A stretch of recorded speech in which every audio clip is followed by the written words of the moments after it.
یا ایھا الذین آمنو، اے لوگو جو ایمان لے آئے ہو، توبو الی اللہ، تم توبہ کرو مجھ اللہ کی طرف، توبۃ نصوحا، توبہ نصوحا کرو۔ یعنی جب آدمی گناہ کر لے تو گناہ کرنے کے بعد آدمی یہ نہ سوچے کہ ابھی بہت زندگی پڑی ہوئی ہے، میں توبہ کر لوں گا، اللہ سے معافی مانگ لوں گا، اس لیے کہ انسان کو پتہ نہیں ہے اپنی زندگی کا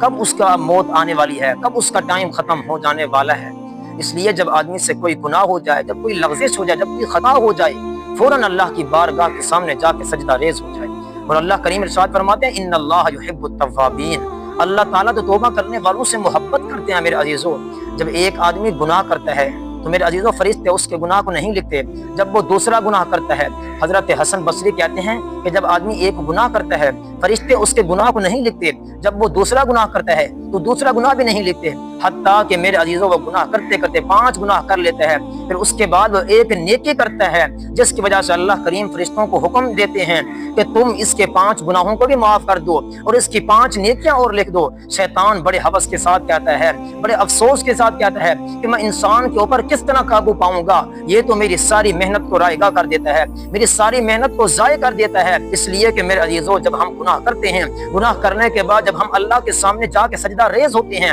اپنے آپ کو اللہ کے سامنے جا کے جھکا دیتے ہیں، تو میرے عزیزو اللہ کی رحمت جوش کے اندر آتی یہ اعلان کرتی ہے فرشتوں تم گواہ ہو جاؤ، میں نے اپنے بندے کے لیے مغفرت کے پروانے جاری کر دیے ہیں۔ آج سے اپنا عہد کرو، اپنی زندگی کے اندر انقلاب لے آؤ، اپنی زندگی کے اندر تبدیلی لے آؤ۔ آج سے ہم نے ماضی کے اندر جتنے گناہ کیے ہیں، جتنے خطائیں کی ہیں، جتنی ہم نے لغزشیں کی ہیں، ہم اللہ سے سچے دل کے ساتھ، سچی محبت کے ساتھ، ہم عقیدت کے ساتھ اللہ سے معافی مانگتے ہیں، اللہ کریم ضرور ہمارے گناہوں کو معاف کر دیں گے۔ محبوب کیا فرماتے ہیں کہ جو آدمی گناہوں سے توبہ کرتا ہے، التائب من الذنب کمن لا ذنب لہ، جو آدمی گناہوں سے توبہ کرتا ہے وہ ایسا ہے کہ گویا کہ اس نے گناہ کیا ہی نہیں ہے۔ تو عزیزو آج اپنی زندگی کے اندر تبدیلی لے آؤ۔ آدمی جتنا بھی گناہ کر لے، آدمی جتنا بھی کبائر گناہ کو سر انجام دے لے، لیکن اللہ کی رحمت سے گناہ بڑا نہیں ہوتا۔ اللہ کے سامنے جا کے اس سے معافی مانگو، اللہ ہمیں ضرور معاف فرما دے گا۔